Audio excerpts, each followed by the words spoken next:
Hello, my name is Benjamin Hart. I'm an American attorney and the managing director of Integrity Legal here in Bangkok, Thailand. As the title of this video suggests, we're discussing Thailand sort of being replaced, if you will, by Vietnam as a travel hub, huh?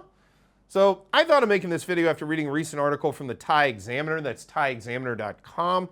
Article is titled, Thailand Faces an Uphill Struggle to Become the Aviation Hub It Once Was Before the Pandemic Era. So a little bit of background here. It appears the Prime Minister seems to have a plan, if you will, to make Thailand sort of the aviation hub of Southeast Asia. I would argue it already is, and we just need to continue on this good path. But okay, I always like it that new governments especially have to sort of repackage things as like a new idea or a new initiative. To my mind, I mean, just look at aviation infrastructure in Thailand versus, well, any place else in Southeast Asia. And I think it's very, very clear that, yeah, Thailand already is an aviation hub. But more to the point is the notion of sort of a travel hub generally. And this, I'm going to get into the article, but I've constantly seen, since I've lived in Thailand, this ongoing narrative, I guess, if you will, that like Vietnam is somehow going to overtake Thailand, or Vietnam's the new kid on the block in terms of economics or whatever. And it's like, first off, why do we have to keep creating these narratives where it's all this, I don't know if it's a dialectic is the right word, but it's this like us versus them. And, these aren't zero-sum games. At the end of the day, Vietnam's economy improving, it does not mean Thailand should be upset with herself for not doing better. I mean, it's not even a correct comparison, really. At the end of the day, in many ways, comparing Thailand's economy to Vietnam's economy is like comparing apples and bowling balls. They're not the same thing. It also, in my mind, seems to be this kind of exercise, if you will, it seems like especially international financial interests want to create these kind of like economic rivalries in order to justify increased government spending. That seems to be like, oh, well, Vietnam's going to get ahead of us if we don't spend millions and millions on, this project or whatever this may be. It all seems a little bit contrived to me is my only point. In any event, again, Thai Examiner, thaiexaminer.com. Article is titled, Thailand Faces an Uphill Struggle to Become the Aviation Hub It Once Was Before the Pandemic Era. Quoting directly, Thailand's aviation hub dream, an ambitious plan for 150 million arrivals, or is this pie in the sky? Certainly PM Sretta's bold vision faces critical hurdles, even to regain its former position. These include Thailand's current downgraded Federal Aviation Administration Category 2 rating. Yeah, I was thinking of this. I recently had to go to the United States to deal with some family issues. And, when coming back through to Asia, I was sitting there going, why doesn't Thailand just have a direct flight into the United States? Primarily, this stems from the fact of this downgrading. I don't know why it was downgraded in the first place. I sometimes wonder if it was overly warranted to downgrade it in the first place. I would wonder why it hasn't been reassessed at this point. We've seen massive infrastructural improvements to the air infrastructure in Thailand, especially in the past couple of years. Can we not maybe have a review of that and hopefully get Thailand back where I would argue she probably ought to be in terms of this categorization? But let's leave that aside. Quoting further, damaged airline industry confidence in Vietnam's rise to assume the role ahead of the kingdom. Quoting further, PM Srettha Thavisin on Friday announced plans to turn Thailand into a regional aviation hub. The announcement was made publicly on TV and social media.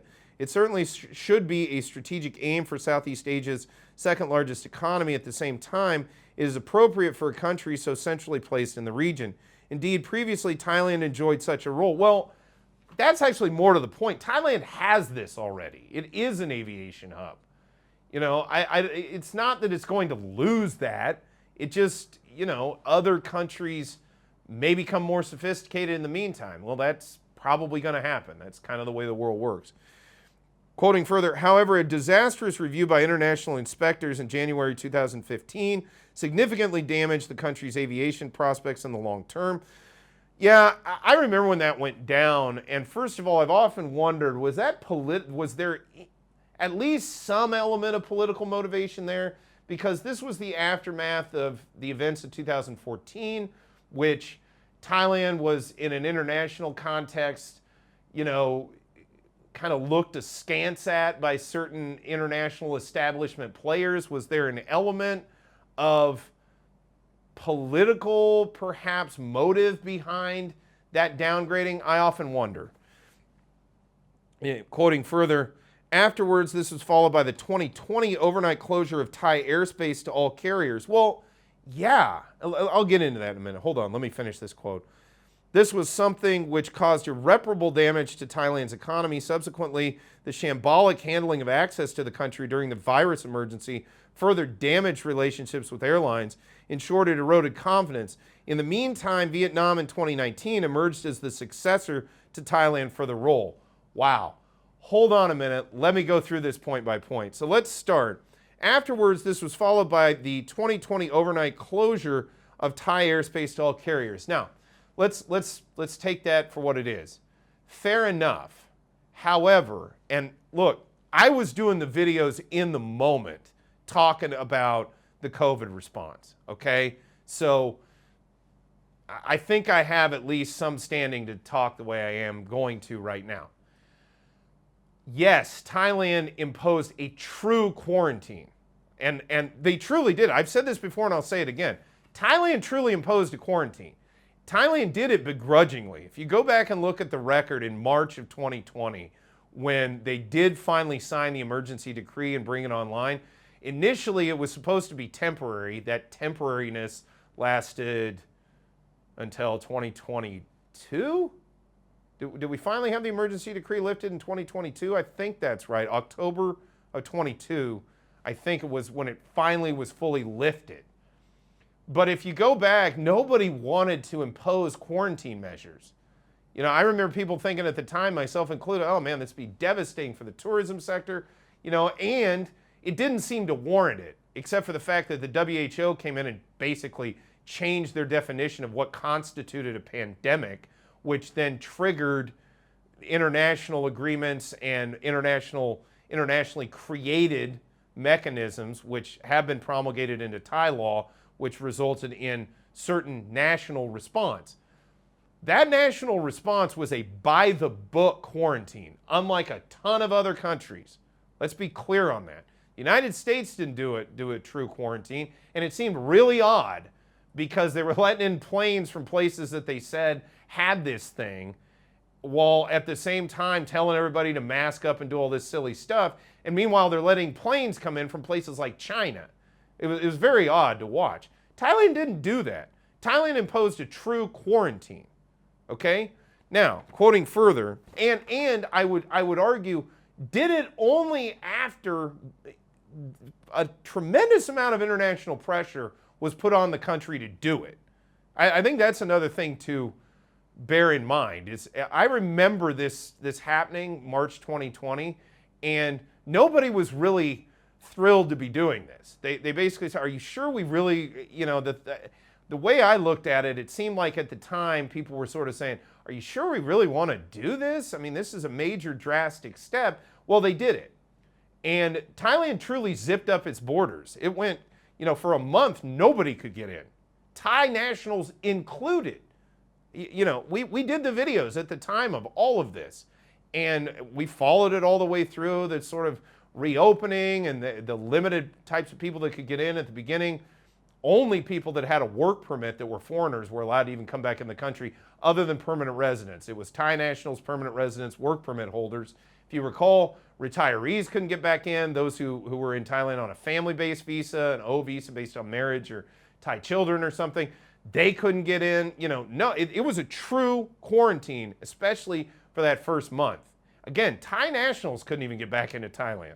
Okay, this was a true quarantine. So to call out Thailand for their quarantine as being something that, you know, has harmed the tourism sector, I don't think it's unfair to do that, but let's look at why and let's look at what they were doing. This wasn't born of irresponsibility, and it wasn't born of ineffective or lack of optimal implementation. They did a proper quarantine. Other countries didn't. That's another thing to keep in mind. So in the way I've said this since it happened, Thailand operated in good faith. They basically said, look, okay, you're calling this a pandemic. Again, I think that reasonable people disagreed with that assessment, even from the outset. But when the consensus was reached at an international level, Thailand said, okay, if this is what you're saying, we'll go along with it. And then they went ahead and implemented a quarantine per their protocols. How can you really find fault with that? If anything, and I've said this before, the fault should be with the people who called it a pandemic to begin with, because in my opinion, they effectively changed the definition to get them there. And let's just say it like this. It was a massive overreaction. Yes, there was something to it, but did it require the draconian, really Orwellian, totalitarian responses that came up as a result of it on an international level? I'm not talking about the Thais. The minute the Thais called it a pandemic, they said, hey, this is the protocol. We institute quarantine protocols, and that's what they did. We knew what that was. We knew what that would be. You know, it's the international community that I take great issue with, especially the WHO, especially the head of the WHO, Mr. Tedros, who I've talked about previously on this channel, who is an avowed communist, and quite honestly, his record before becoming the head of the WHO, in my opinion, is questionable. And then meanwhile, like with the monkeypox thing, where even his own board did not vote in favor of calling that a pandemic, and then he just unilaterally called it a pandemic. Again, all of this has, if there's issues with anyone, I don't think you can find it at the Thai national level. At the Thai national level, they basically said, okay, we're calling this a pandemic, boom, fine. You've triggered the mechanism, this is what we're going to do. So again, quoting, afterwards this was followed by the 2020 overnight closure of Thai airspace to all carriers. Yeah, well, that's what happens in a quarantine. They just imposed a quarantine. That's what happened. Quoting further, this was something which caused irreparable damage to Thailand's economy. Well, that's, okay, fair enough. It also caused irreparable damage to the world economy. And again, where's the blame to be placed? Because again, it's not at the Thai national level. Because the decision to call it a pandemic and then thereby trigger the mechanisms that Thailand does at a national level, that decision occurred at the WHO. And only after, it's my understanding, the actual definition of pandemic was somewhat altered. Subsequently, the shambolic handling of access to the country during the virus emergency further damaged relationships with airlines. In short, it eroded confidence. In the meantime, Vietnam in 2019 has emerged as the successor to Thailand for the role. Are you kidding? Thailand was the only country in this region that remained open. Albeit, I will admit, it was a lot of hoops you had to go through. We had the sandbox and we had the quarantine protocols, but you could get into Thailand and you could get out of Thailand after that first month. Yes, the first month was a true quarantine. That was imposed. There's no doubt about that. I went through it. And I'm not defending it exactly either. Let me be clear. The whole thing, to my mind, was, I'll just call it a massive over-exaggeration. Let's just put it that way, okay? And I'm hoping there will be in time some kind of truth and reconciliation commission, if nothing else on a global level, for how we dealt with this thing. That said, at the national level, the handling of it was shambolic. What are you talking about? Vietnam wasn't even open. Meanwhile, I did the reports on this at the time. Vietnam was actually kicking people out. They weren't extending people's visas in the country during that period. You know, Thailand, if any, now, okay, getting into Thailand was something of a, wow, yeah, it was a Byzantine process, to say the least. We did the videos at the time. Certificates of entry, all the documentation, but you could get in. Let's be clear. You could have access to the country. That's a big difference. The other thing is, once you were here, or the people that got stuck here, part of the emergency decree created an extra level of discretion on the part of immigration officers to be able to allow extension of status here in the country, all during the emergency decree. So actually, Thai lawmakers, I should say policymakers at the time, implemented something that actually gave a certain amount of relief to people who got essentially trapped, if you will, by the pandemic. From my observation, I wasn't over in Vietnam, but we did do the videos at the time, in the moment. You can go back and check my record on this. We discussed the fact that Vietnam was telling people, you got to go, you got to leave. Like, we're not going to extend your visa further. That was happening. I didn't see that happen in Thailand. So, to call Thailand's response shambolic, I don't think that's fair. And to say that Vietnam became the successor in 2019, what? First of all, that doesn't even make any sense to me in 2019. 2019, as I recall, 2018 and 2019 were both banner years in terms of tourism into Thailand. Now, I won't disagree with the notion that yes, more and more Vietnam is rising as a destination here in Southeast Asia. More and more people want to go over and see that. But, most people that end up coming over here and go to Vietnam end up going to Thailand too oftentimes. So, again, this framing of everything as this zero-sum game where, something that benefits Vietnam is to Thailand's detriment, that's not even correct analysis.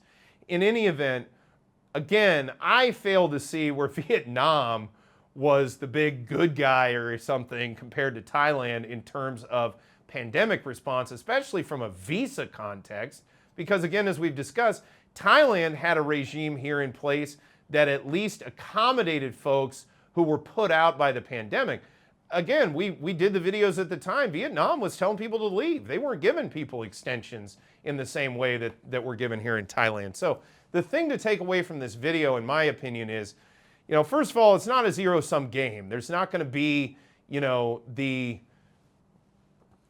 tourism overlord paramount or whatever in Southeast Asia, and they're going to get kicked off of their hill by, somebody else. No, that's not what's going to work here.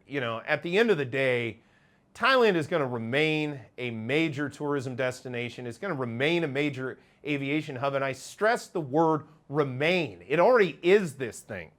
You can make an argument that Vietnam is on the way to becoming either or both of those things. Thailand already is that. So all it has to do is just remain that. And I don't see any reason to think it won't. If anything, I think Thailand is uniquely situated in this region to not only continue to be the major aviation and tourism hub, but very likely to grow in that regard moving forward.